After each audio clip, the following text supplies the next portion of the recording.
Moromeții de Marin, Preda. Romanul începe cu întoarcerea de la câmp a lui Ilie Moromete împreună cu familia sa. Familia Moromeților este numeroasă, alcătuită din copii proveniți și din alte căsătorii. Ilie Moromete, tatăl, cu 10 ani mai mare decât soția sa, Catrina. Tatăl venise în această a doua căsătorie cu 3 băieți, Paraschiv, Nilă și Ahim, cărora li se adăugaseră 2 fete, Tita și Ilinca, și încă un băiat, Niculae, miezinul de 12 ani. Moromeții se află la cină, strânși în tindă, în jurul unei mese mici, joase și rotunde. Atmosfera este tensionată, fiecare dintre membrii familiei având nemulțumiri. Catrina are unele discuții cu fii săi vitregi, Paraschiv, Nilă și Ahim, iar tatăl Moromete poartă o discuție tensionată cu fiul său, cel mic Niculae, care ar fi vrut să se ducă la școală, să învețe, dar tatăl îl trimitea cu oile la păscut. Gospodăria Moromeților pare solidă și grija conducătorului ei este să o mențină intactă. Ilie Moromete are 2 loturi, al lui și al Catrinei, și o mulțime de copii care să muncească, și totuși începe să nu-i meargă prea bine. Conflictele din familia Moromeților încep să apară, băieții cei mari sunt din ce în ce mai porniți împotriva Catrinei, dar și împotriva surorilor vitrege, Tita și Ilinca, întrucât ele își făceau haine noi și mama lor le strângea zestre pentru măritiși.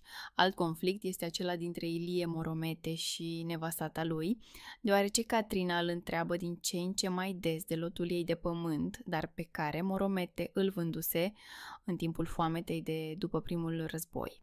Bărbatul îi promisese în schimb că îi face acte pe casă, ca ea să nu rămână pe drumuri, dar acesta nu se ține de cuvânt. Băieții se află în conflict și cu tatăl lor, deoarece acesta nu face nimic, dar pe ei îi pune la muncă toată ziua. Băieții cei mari plănuiesc să plece cu oile la București ca să facă bani.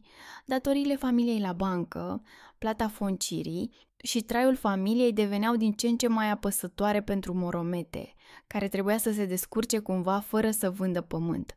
Acesta se hotărăște să vândă salcâmul din curte lui Tudor Bălosu, dar totuși nu era împăcat cu gândul, dar nu avea ce face. În fața fierăriei lui Iocan se află o poiană mare unde în fiecare duminică se adunau țăranii pentru a citi ziarul și a comenta politica ironic și cu umor.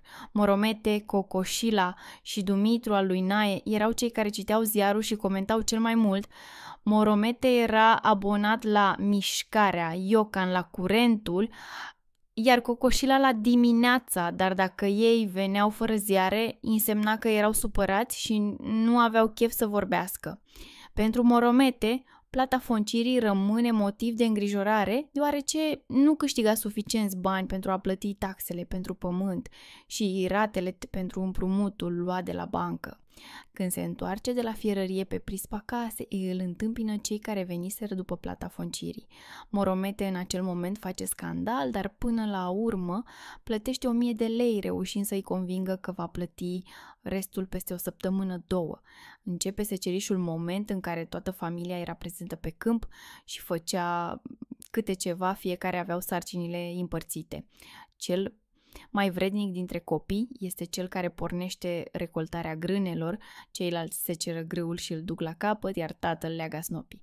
Femeile se ocupă de mâncare pentru secerători. Băieții cei mari fug în București, așa cum își propuseseră, chiar dacă tatăl lor nu era de acord. Paraschiv, Nilă și Ahim fugiseră cu cai, oile toți banii și cele mai bune covoare.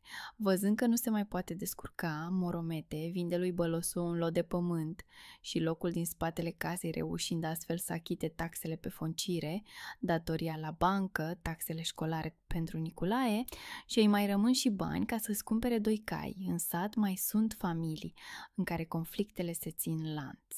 Conflictul dintre Tudor Bălosu și fiica lui Polina, pentru că aceasta fugise cu un băiat sărac din sat, Birică, cu care tatăl nu este de acord. Fata ținea foarte mult la Birică, îl pune pe acesta să secere grâul de pe pământul care îi se cuvenea ca zestre, apoi dă foc casei părintești, iscându-se și o bătaie între Birică, tatăl și fratele Polinei. Vasile Boțoghină se ceartă cu Angelina, nevasta lui, deoarece el este bolnav de plămâni și ar vrea să vândă un lot de pământ pentru a avea în bani ca să meargă la sanatoriu să se trateze, Angelina se opune să vândă pământul, deoarece ftizia era o boală incurabilă și femeia știa că bărbatul ei va muri cu sau fără tratament, iar ea va rămâne văduvă și fără pământ.